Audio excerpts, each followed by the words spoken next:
Okay, I'll go through a few examples and explain some of the rules that need to be done. So let's start with negative numbers. I want to work out 6 plus minus 4. So the rule is when we have two signs, plus and a minus are the signs, when they are different to each other, then we can replace this plus minus with a minus. So that's one of the rules. Okay, so instead of it being 6 plus minus 4, because it's a plus minus, it's 6 minus 4. Okay, if the signs are different, then it's always a negative. So 6 take away 4, well that's 2. Right, same below, 6 minus plus 8. So because it's the two signs are different to each other, then we can replace the pair of them with a minus. So it's going to be 6 minus 8. And if I take 8 away from 6, I get to minus 2. Okay, 7 minus minus 2. If the signs are the same, so this is a minus minus, we can replace them with a plus. So this is 7 plus 2. 7 plus 2 is 9. If it was a plus plus, we would also just be able to write a plus on its own. Okay, it makes the calculation look much easier to do. So for the last example, I've got minus 11, so we've got minus 11. There's no two signs in front of that, but then it's minus minus 7. So the minus minus can be changed to a plus 7. Minus 11 plus 7. Well, if we use the number line and we count up from minus 11, then we get to minus 4. Okay. So there's a little bit of help with the negative numbers. Multiplying fractions. When we multiply fractions, we want them to be as a normal fraction with no whole numbers. Okay, so these ones on the bottom, we're going to have to convert that so we don't have this whole number 1 at the front. So the way we multiply fractions is we multiply the numbers on the top to get the number on the top. So 4 times 1. And then we multiply the numbers on the bottom. 3 times 3 times 8, sorry. 4 times 1 is 4. 3 times 8 is 24. If you can, you try and simplify afterwards. So we've got a common factor. 4 goes into both of these numbers. So we divide the top number by 4 and we divide the bottom number by 4. So we get 1 over 6. That's called simplifying. So the one underneath, I've got 1 3/5 and I'm timesing it by 2/3. So I need to work out how many fifths I have in total. So one whole amount will have 5 fifths. But then I've also got these 3 fifths as well. So in total, I've got 8 fifths. And I'm timesing it by 2/3. So 8 fifths times by 2/3, well 8 times 2 is 16, 5 times 3 is 15. Okay, I can write that as a mixed number if I like. How many 15s go into 16? Well, that's 1, and I have a remainder of 1. So that's 1 and 1/15. If you can get to the 16 over 15, then that's brilliant. Right, dividing fractions.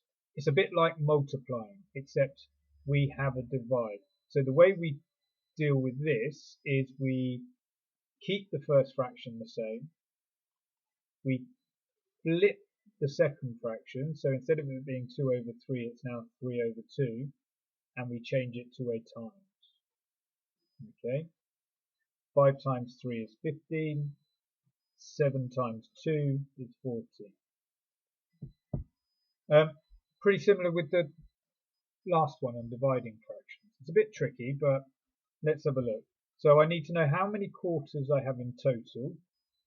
I've got 2 whole amounts. 2 times 4 is 8, plus the 3 is 11. So that's 11 over 4. We're going to change the divide to a times. And then 2 1/2 can be written as 5 over 2. But remember, we need to flip it. We need to turn it upside down. So it's now 2 over 5. So what are we left with? 11 times 2 is 22. 4 times 5 is 20. And that's how we divide. Okay, it's a bit tricky, but do your best. Focus on the ones without the whole numbers to begin with. Okay, make sure you can do some of those first. Right, let's have a look at factors. Factors of 32. Factors are numbers that are used to multiply to get to the number we're looking at. So I want to know what pairs of numbers will multiply to make 32. Now there's always two factors, and that is 1 and itself. So 1 times 32 will make 32. So there's 2 of our factors. Then we look at what else will multiply to make 32. Well, that would be 2 times 16. There's 2 more factors. And then I just keep going through to see whether it's in their times table. Is 32 in the 3 times table? No. So 3 times something won't exist. 4, yep, we can do 4 times 8 to make 32. I don't think 32 is in the 5 times table, or the 6 times table, or the 7 times table. And then once we get up to 8, well, we've already used 8, so we don't need to go any further. Okay, so our list of factors is 1, 2, 4, 8, 16, and 32. Okay, so we'll do the same for 24. Factors of 24, but there's always 1 times 24. 24 is even, so we know it will be divided by 2, and that would be 2 times 12. 3 goes into 24, that's 3 times 8. 4 goes into 24, and that's 4 times 6. So there we go, this one's got 8 factors, and we write them as a list. 1, 2, 3, 4, 6, 8, 12, and 24. Okay, and these are your lists of factors. Right, when we look at the highest common factor, what we want is we want the highest number that's in both lists. So if it asks for a highest common factor, then usually the easiest way is to work out the lists and then decide which is the biggest one that's in both of them. So we've got 32, but we don't have a 32 over here. We have a 24, but we don't have a 24 over here. We have a 16, but there's no 16 in this list. There's a 12 over here, but there's no 12 over here. Okay, so we keep going from the biggest and we keep working our way down. The next number is 8. I've got an 8 in this list and an 8 in this list. So that is your highest common factor.